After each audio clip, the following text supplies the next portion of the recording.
going to talk about communication, conversation, conflict resolution, and constructive feedback. We say constructive feedback instead of constructive criticism. There's a reason for that. Some people will say, oh, let me give you some constructive feedback, Tyree. And then rant, rant, rant, right? It feels like more it's critical. And so that's why we put that positive spin on it, and it's constructive feedback. How many of you have ever been in a conversation where you're talking with someone and they keep interrupting you, right? Even before you finish that sentence. Yeah, very, very common. I'm going to turn it around. How many of you have been in a conversation where you're listening to someone, but you're also trying to think of how you're going to respond? Yeah. What happens when you do that, it doesn't really further or strengthen that relationship, right? Because they know you're doing that. And if you're being interrupted, it feels not good, right? You feel a little stress over that. So looking in the communication field, the biggest communication problem is we do not listen to understand, we listen to reply, right? Yeah, a lot of heads nodding. We do it. It's just really easy to do, and it's common. So the premise of this workshop is really to help you get results by communicating authentically. We're going to give you some tools that will help you identify ways to minimize conflict or disagreements, or even resolve them. Give you a couple ways on that. We're going to help you build acceptance rather than resistance, and again, give constructive feedback. You ready? Get started? All right. So I came from a family of 8 kids. I was the 6th of 8. And I was lucky because I watched my older siblings get their way, whether they did it the right way or the wrong way, but I watched them and I was able to say, I can try that. So what I want you to do at your tables is just take a couple minutes, and if you're sitting by yourself, turn to someone else. How did you get your way as a child? A couple minutes, talk about it at your table. Okay.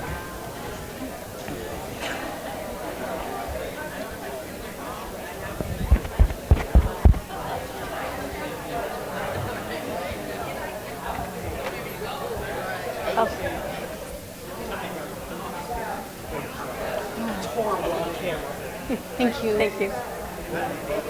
Can you put it right here so that water?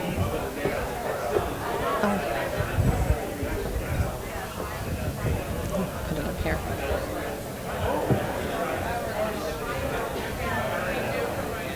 Good enough?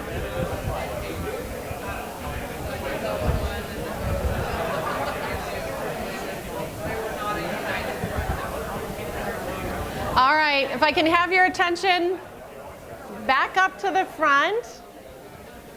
Let's hear a couple of those ways. How about this table here? How did you get your way as a child?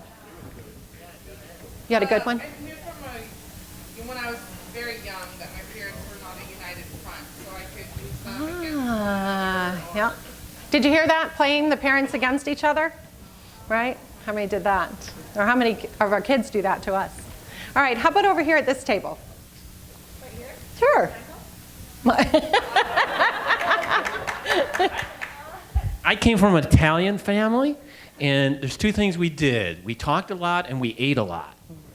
And I learned to get my way by persistence. Nice, yeah.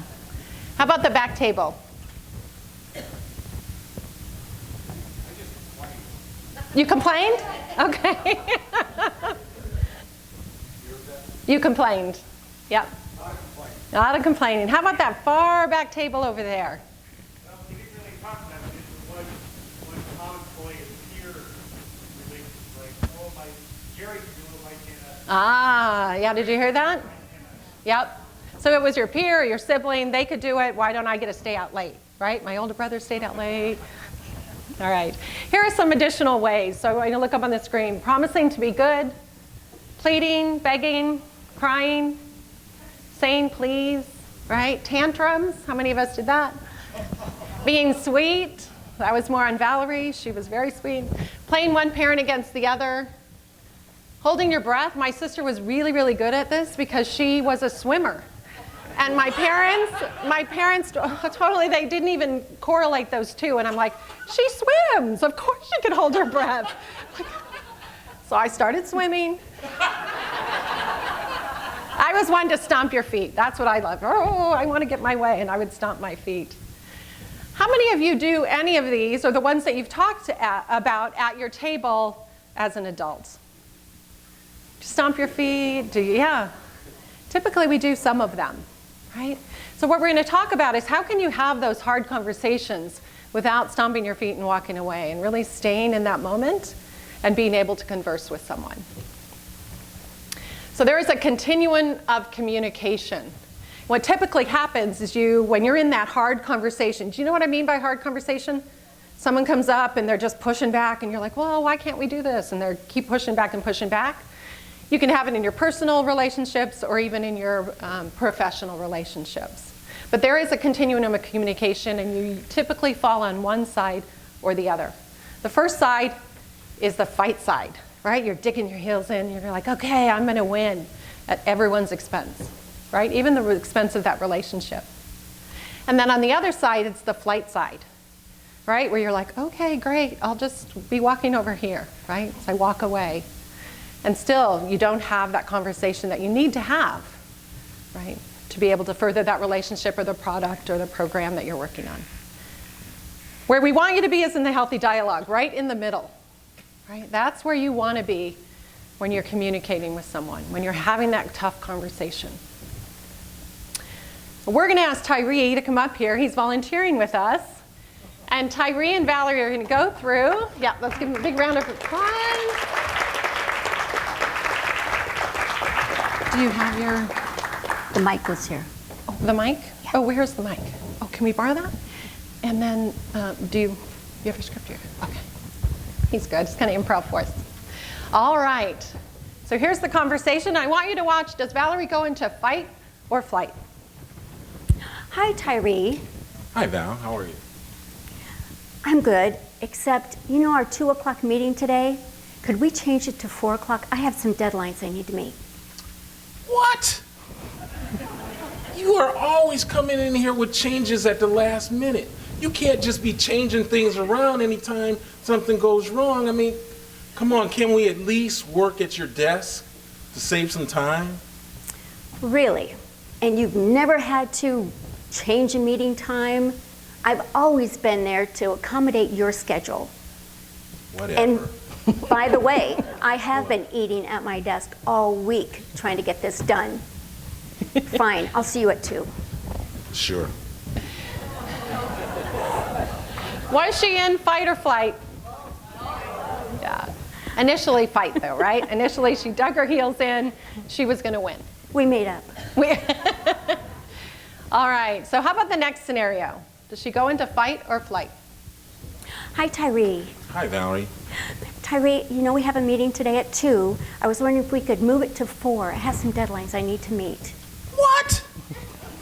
You are always moving things around. We can never get things done. Why do you always change stuff? I mean, you keep asking me to move things around. Can we at least save some time and do it at your desk?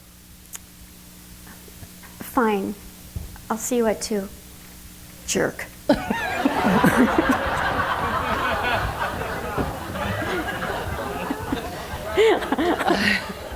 Yay! Good job. All right. So was that fight or flight? Yeah. She really went into flight. Valerie, if it was any longer of a stage, she would have been running off the stage. Yes, so thank you so much, Tyree. We're going to pull you up a little bit later, but really appreciate that. Thank you. Oh, is it on? Okay. All right. So what happens when you're in that fight or flight state, in the brainstem, there's a thing, because I'm not a scientist, but it's called the reptilian brain. And the reptilian brain is really your bodyguard, right? It's looking for any kind of threats. And it becomes activated when you're in that tough situation. And you feel yourself sweating, or you're like, okay, that's it, I'm moving. I'm going to go into flight, or I'm going to go into fight, okay? We're going to give you some ways that you can get out of that and what happens is your reptilian brain becomes activated, Your adrenaline runs into your muscles, right? And you start moving, or digging your heels in. So this is your brain during a normal conversation. Can you guess? Here's your brain on a hard or tough conversation. It's really that reptilian brain that becomes activated. And when you move into fight or flight, right? If you move into flight or you're staying in the fight mode, again, that relationship is not going to strengthen. You're not going to get results. It could be a win-lose. And what you really want, both in your personal and professional world, is you want a win-win situation, all right? So conflict. And conflict is these tough conversations, right? And sometimes people say, I just avoid it. I avoid the conversation because I don't like conflict. What does that do, right? Just breeds more conflict, right? For Valerie and Tyree, if they didn't go and have that conversation that they needed to have, when they met at 2 o'clock, what do you think that room was going to be like? How many elephants, right? We're going to be in that room because they didn't have that conversation. So the first thing that deteriorates during one of these hard conversations is not really your behavior. That really comes second. The first thing that deteriorates is your motive. Does that make sense? I hear some mms, yeah. So your motive changes that quickly when you're kind of brought into that hard conversation. So here are some motives of dialogue. So I just look them over. There's finding the truth. Got to read on this side. Strengthening relationships, producing results, and learn. What do you think Valerie's motive was? Her initial motive when she went up to Tyree to have that conversation? Produce results? Yeah? Anything else? It really could have been, maybe she wanted to strengthen that relationship, right? Could have been any of these. Valerie? Produce results. Produce results, all right. And here are some unhealthy motives. Be right, avoid conflict, look good, save face, win, punish. So when she had that initial conversation, or when she was walking up to Tyree and she wanted to produce results and her reptilian brain became activated because Tyree pushed back, she probably went into one of these motives, right? Which one do you think she went into? Avoid conflict? Yeah, when she went into flight, absolutely. What else? She called me a jerk to save face. She called you a jerk to save face. Could be true. Could be true. All right, Valerie, what did you go into? Avoid conflict. Avoid and conflict? Win. Yeah, and win, right? When she dug her heels in, she really wanted to win. So here are the motives of the motives side to side. I just want you to take a minute, and then at your tables, think about it. What are the biggest differences of these two? Right? So talk at your tables. What do you think the biggest differences of these two motives, columns of motives is? Just a minute, just real quick. Chat with the people around you. I'm going to move this too.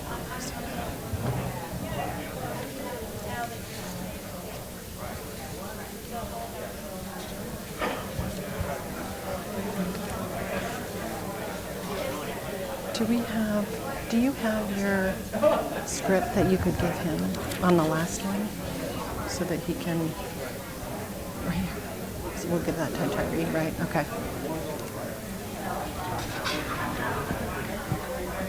Although, all right, if I can have you back up here.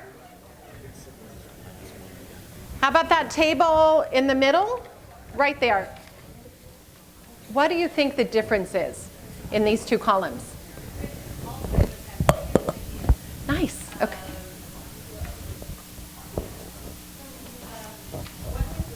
Listening? Reactivity? Thought of the end result. Great, thank you. Who else? Yes? Ego-driven, the ones on the right. Right? The ones on the right are all about you. Right? All about me. Go ahead. Did you have? Yep. That's exactly what you said. Yep. One about yourself and the other one together. Yep, the one on the left is all about we, right? The one on the right's all about me. The one on the left is really long-term, right? Can you see that? If you have those motives of dialogue, it's really, that relationship's going to be long-term. And again, if you're working on a long-term product or program, can you imagine? If you're not able to have that hard conversation, what can happen with that? The deadline is not going to be met, probably. So here are some things that you can do, or even if I use Valerie in this case. You see and you hear the facts, right? She saw, maybe Tyree would have, crossed his arms and she heard what he said. When she went into flight, she walked away and she started telling herself a story. How many of us have done that? Where we're in a conversation and it's not going our way and we walk away and we're like, oh gosh, that person got up on the wrong side of the bed, right? Any story that we have, we start telling. And what happens then is our stories drive our emotions. Does that make sense? So when Valerie was walking away and she's like, what a jerk, and just having her whole story, that really is going to drive her emotions. And then can you imagine when she went back to that 2 o'clock meeting, what that meeting would be like? Yeah? So you really want to be aware of that. What's that? Yeah.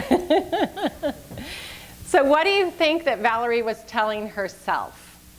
Just a couple people. What do you think she was telling herself when she went into flight? Yes? Well, let's see where I'll be. Let's see where I'll be at 2 o'clock. Absolutely. Yeah. He's being unreasonable. Yeah. Valerie, what were you telling yourself? I was angry. Yeah. I found out that he's not a team player. He wasn't going to work with me. I was angry, and it kept building. As I got back to my desk, I became more and more angry. And when I went to the meeting, my arms were crossed. Oh. All right.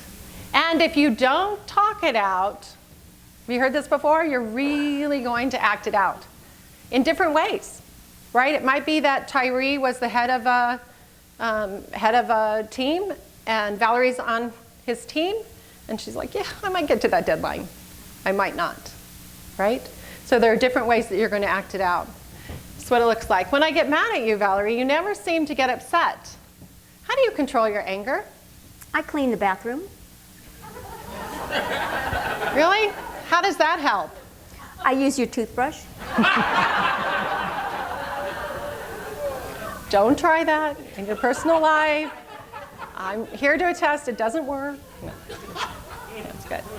So here are some ways that you can really get grounded again, because what you want to do is you want to get that adrenaline back into your brain, because when it goes out of your brain into your muscles and it's that fight or flight, it really does dumb down your brain. There's a lot of research around that. It's not, in the research that you read, in the scientific research, it doesn't say dumb down your brain, but it really does mean that. Like you go into that meeting and you're like, I so don't want to work with you, right?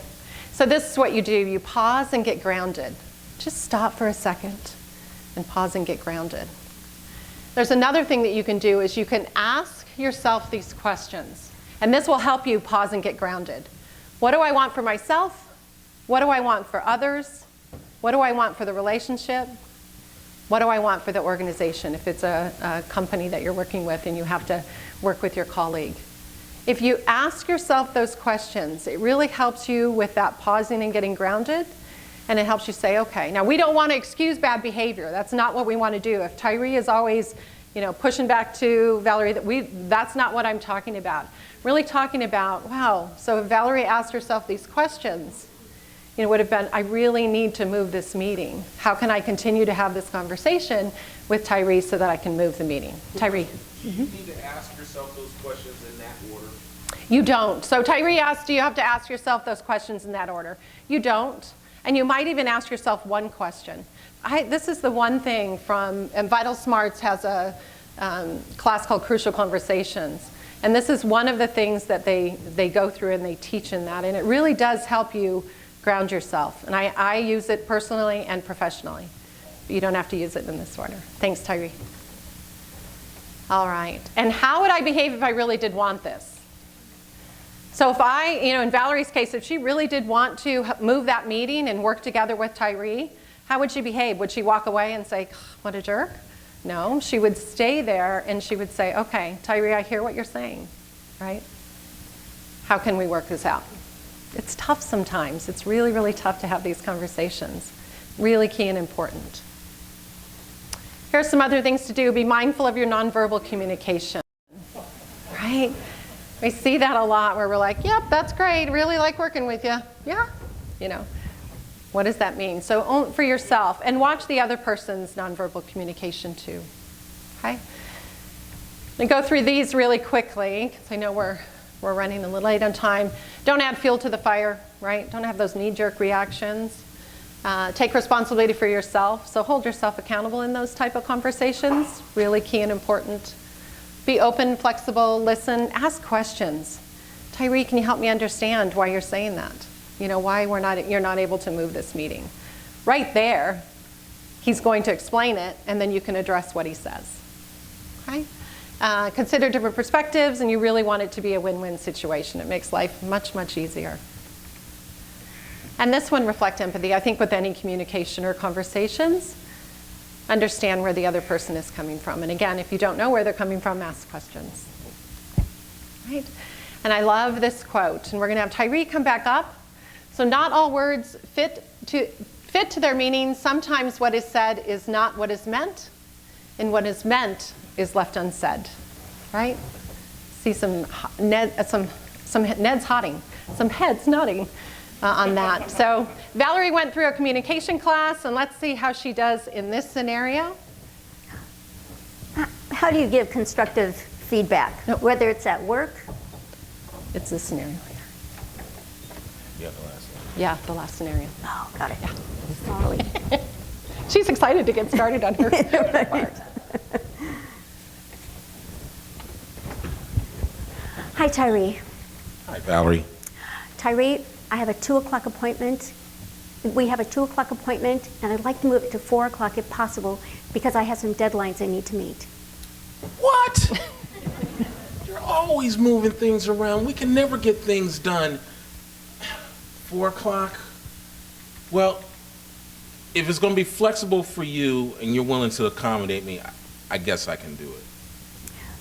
Well, Tyree, I want you to know first that it's not that I'm assuming you have no work to do, because I know you're busy. It's just that I have this other team that I've been working with. They were late in getting me their information for the project I was working on, which put me behind schedule. If I didn't have such a tight deadline, I wouldn't be asking this of you. If not today at 4, then what about tomorrow? Maybe. I at least appreciate you asking me so that I can think about it. Let me check my calendar, and I think probably tomorrow may work out better than today. Wonderful. Thank you, Tyree. You're welcome. All right, let's give a round of applause. Thank you.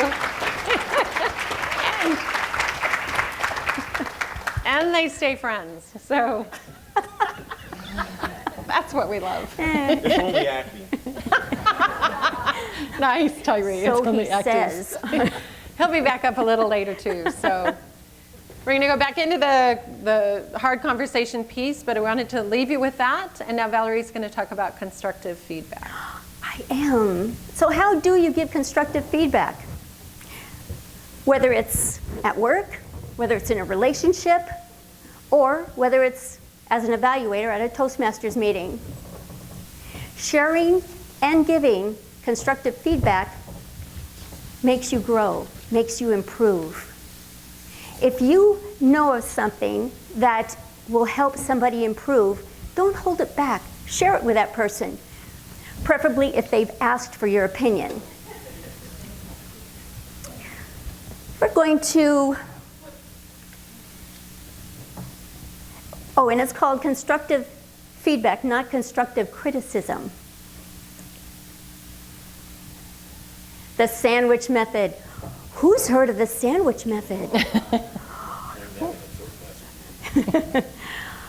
Of course, it's you start with something positive, then you ease in some constructive feedback, telling the person how they might improve, and then you end it with constructive feedback, or positive remarks. The next 3 bullets we are going to discuss in the slides, and we're also going to do scenarios.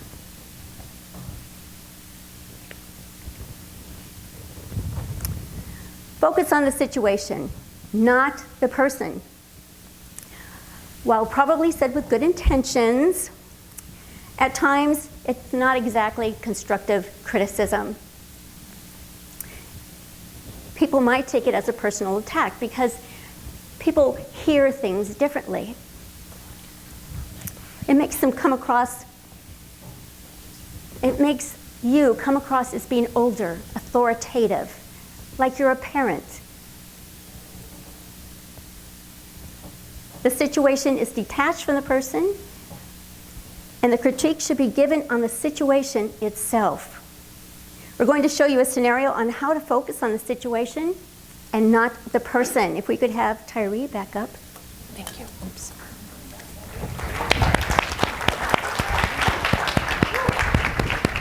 Got your new one.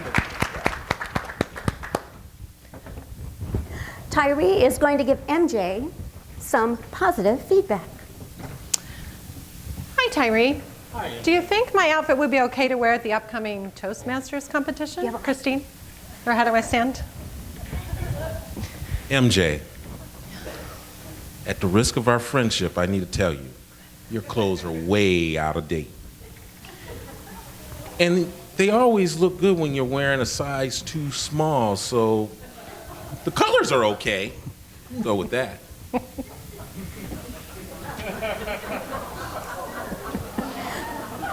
Was this a good or a bad? Oh.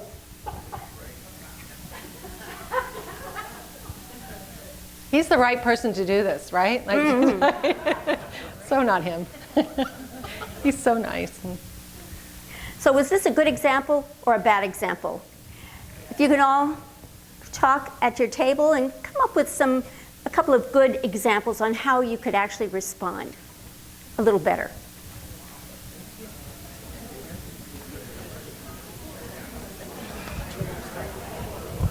That was so hard.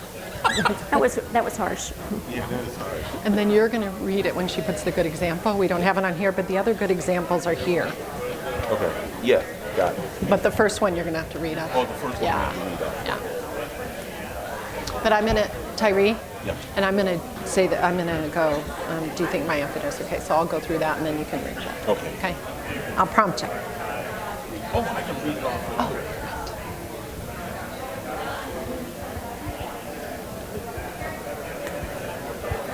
Okay. Okay, now we're going to do the same scenario, except Tyree is going to be a little nicer. This will be a good example. Hi, Tyree. Do you think my outfit will be okay to wear to the next upcoming Toastmasters competition? Well, MJ, at the risk of our friendship, I need to let you know that the colors are just a little bit dull and dated with the current trends.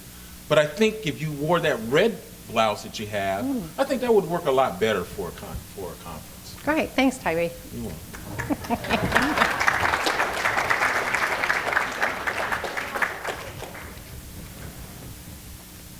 Next, giving feedback on a person's character trait. They're anticipating you. While it's tricky to give constructive feedback when it comes to somebody's personality, it can be successfully accomplished by separating the person from the person's actions. If you don't separate the person from the person's action,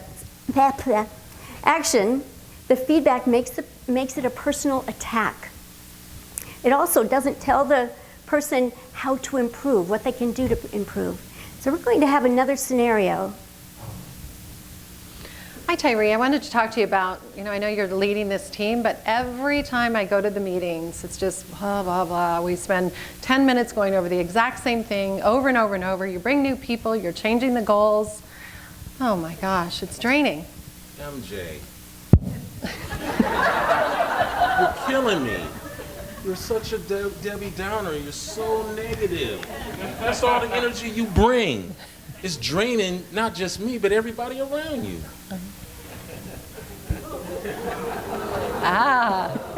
Was this a good example or a bad example? If you can all talk with your groups at the table and come up with a couple examples.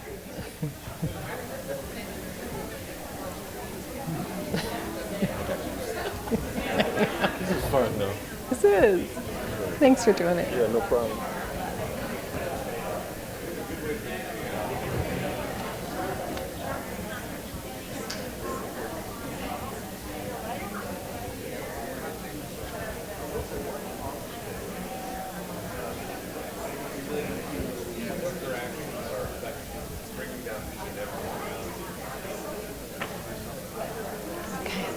You ready?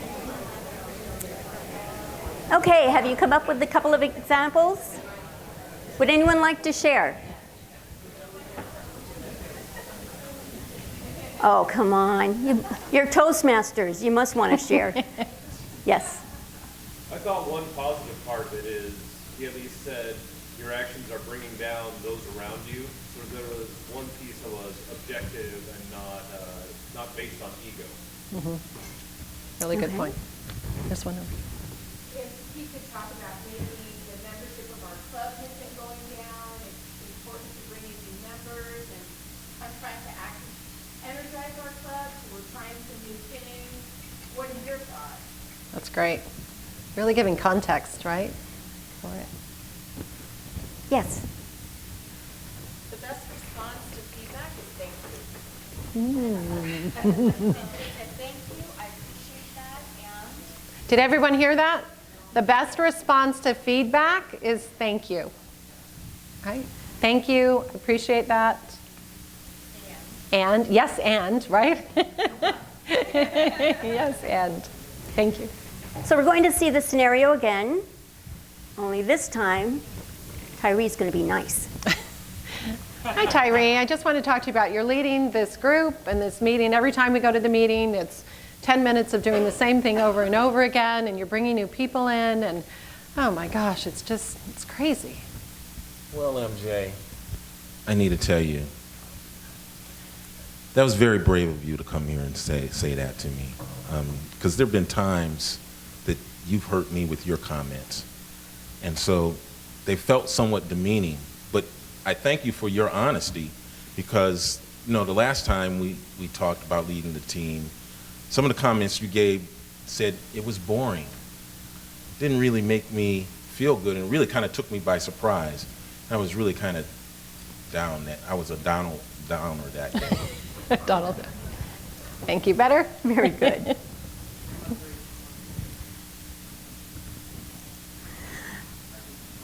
When all is said and done, it helps to give recommendations on what the person can do to improve. Everyone has varying perspectives, which means every critique can be interpreted in different ways. Giving your recommendations will give the person a clear idea of what you have in mind. When giving recommendations, it helps to be specific about the recommendation and explain the rationale behind the recommendation. We're going to have another scenario. Hi, Tyree. I wanted to see if you could give me feedback on my PowerPoint presentation. MJ, the presentation is just too long. Let's make it shorter. Okay. Was this a good example or a bad one? Okay. Talk at your table and come up with a couple of good examples of how he could respond. I think, what time? We started late, right? We started at 20 after? Yeah. So we have 10 minutes? Okay. Okay. Oh, what time was it supposed to be? I don't know. It was 1:10 to 1:55. Oh, So we have 10 minutes left. We'll be done. Okay. Yeah. Is that it for me? Yep.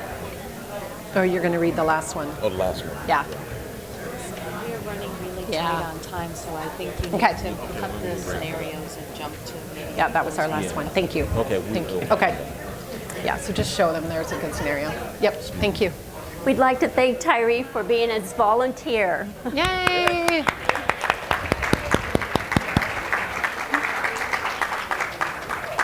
Please try to focus on the situation, not the person, and when giving recommendations, be specific. Thank you, Valerie.